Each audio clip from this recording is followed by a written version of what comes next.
Sengat arus listrik saat hendak memperbaiki aliran listrik rumah di Palangkaraya, Kalimantan Tengah. Sementara itu, sepasang kekasih tewas usai terserempet truk di Kabupaten Tanggerang, Banten. Berikut informasinya dalam Kilas Peristiwa.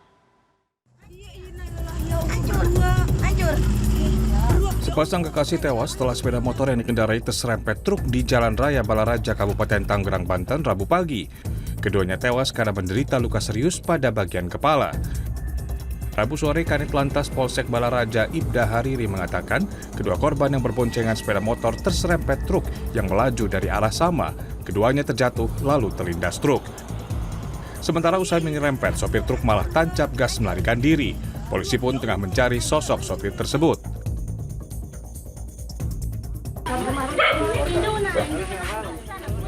Warga Jalan Tenggiri Enggang Gading, Kelurahan Bukit Tunggal, Kota Palangkaraya dikejutkan dengan ditemukannya seorang pria yang tewas di atap rumah Selasa malam.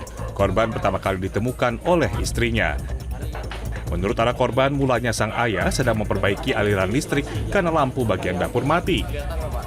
Polisi dan relawan kemanusiaan mengevakuasi jenazah. Jasad korban dibawa ke rumah sakit terdekat dengan mobil ambulans untuk divisum terkait mencari penyebab pasti kematian korban berusia 40 tahun tersebut.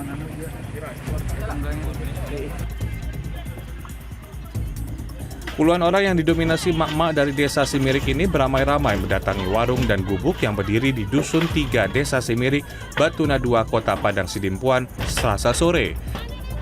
Mak-mak ini membongkar dan merobohkan warung dan gubuk yang disinyalir dijadikan lokasi mesum dan penjualan minuman keras. Aksi ini membuat pemilik lapak kabur. Peristiwa ini terjadi lantaran warga resah dan khawatir keberadaan warung dan gubuk tersebut berdampak buruk bagi anak dan keluarga. Setelah berhasil meredam aksi massa, petugas berjanji akan menertibkan serta menindak sejumlah lokasi bila nantinya menyalahi aturan. Tim Liputan CNN Indonesia.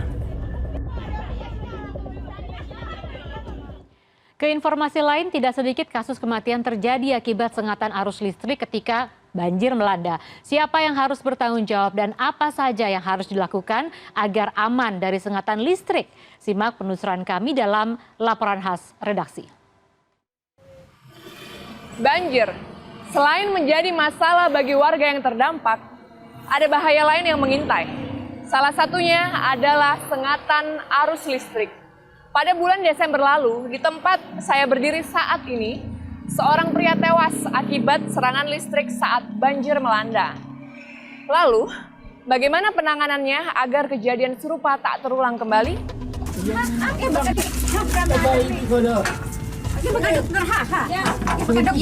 Kasus kematian karena tersetrum saat banjir memang bukan hal baru.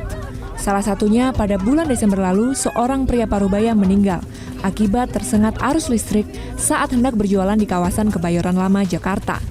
Korban tak sengaja memegang pagar yang ternyata teraliri tegangan listrik tinggi.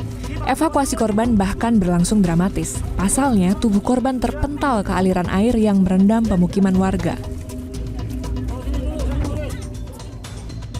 Berdasarkan pasal 28 Undang-Undang Nomor 30 Tahun 2009 tentang Ketenagalistrikan, pemegang izin usaha penyediaan tenaga listrik wajib memenuhi ketentuan keselamatan ketenagalistrikan. General Manager PLN Unit Induk Distribusi Jakarta Raya, Dodi B. Pangaribuan, mengatakan patroli rutin dan pemeliharaan secara berkala dilakukan pada sumber-sumber listrik seperti gardu listrik dan tiang listrik. Secara aturan kita tidak ada untuk memberikan kompensasi, tapi di banyak kasus karena alasan kemanusiaan, alasan kita bersimpati, tentu PLN juga tidak tinggal diam, ya. Mulai dari misalnya melakukan pertolongan pertama, kemudian kalau ada hal-hal lain yang diperlukan juga kita siap membantu, termasuk dengan keluarga korban. Menurut Dodi, dalam kasus kematian akibat sengatan arus listrik, PLN akan melakukan investigasi berdasarkan laporan yang diterima. Apabila ditemukan unsur kesalahan dari PLN, maka penyelesaian akan dilakukan melalui proses hukum yang berlaku. Dalam banyak kasus, korban tidak menyadari ada aliran listrik yang bocor, baik itu dari tiang listrik di sekitar maupun dari sumber-sumber listrik di dalam rumah. Maka, ketika seseorang terpapar air dan aliran listrik, akibatnya bisa fatal. Untuk menghindari sengatan listrik saat banjir, ada sejumlah kiat yang bisa Anda lakukan. Apabila Anda di dalam rumah, hal pertama yang harus dilakukan adalah mematikan MCB, Miniature Circuit Breaker, yang berfungsi sebagai pemutus sirkuit. Dengan mematikan MCB, rumah akan aman karena tidak ada potensi kemungkinan terjadinya korslet arus pendek. Yang kedua, jangan lupa mencabut berbagai instalasi peralatan listrik di rumah Anda. Kepala Pelaksana BPBD DKI Jakarta, Isnawa Aji juga mengimbau warga yang sedang mengalami banjir untuk menggunakan alat pelindung diri. Kejadian pernah terjadi beberapa waktu yang lalu, banyak warga yang tidak menyadari bahwa mungkin ada kabel listrik yang putus. Kemudian kabel listrik itu ada di daerah genangan yang tentunya ini memberikan hantaran listrik kepada areal yang ada di sekitarnya. Jadi kalau seandainya kita menggunakan sepatu karet misalnya ataupun sendal karet, setidaknya bisa melindungi diri kita. Bagi Anda yang menemukan keanehan-keanehan pada sumber listrik seperti kabel yang menjuntai dan juga kerusakan-kerusakan lain, dapat melapor ke hotline yang disediakan PLN di nomor telepon 123. Tim Liputan CNN Indonesia. Dari mancanegara, Taiwan menggelar latihan militer tengah memanasnya hubungan Tiongkok dan Taiwan. Sementara itu, seorang pria menyerang 6 orang di stasiun kereta Paris, Perancis. Berikut informasi selengkapnya kami hadirkan dalam International Minute.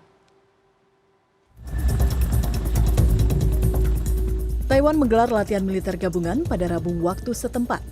Latihan tempur melibatkan tank, roket, helikopter, pesawat tempur, serta sejumlah artileri lainnya. Sebelumnya ketegangan antara Tiongkok dan Taiwan meningkat beberapa tahun terakhir. Pada akhir Desember, Tiongkok telah mengirim 71 pesawat dan 7 kapal ke wilayah Taiwan. Hal tersebut merupakan jumlah terbesar selama 2022. Pada Rabu, Tiongkok mengancam akan menyerang Taiwan dan memperingatkan bahwa pengaruh politik asing dapat menjadi ancaman.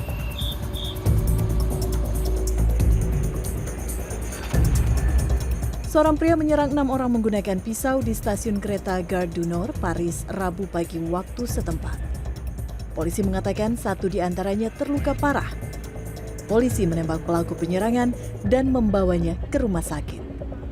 Polisi pun melakukan pengamanan di area tersebut.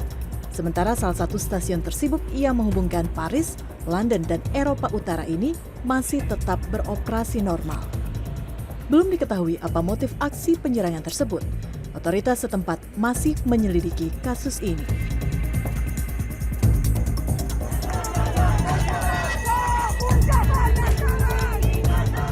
Rekaman media sosial yang diunggah Senin lalu menunjukkan puluhan orang yang berkumpul di area luar penjara di pinggiran kota Karaj, Teheran, Iran.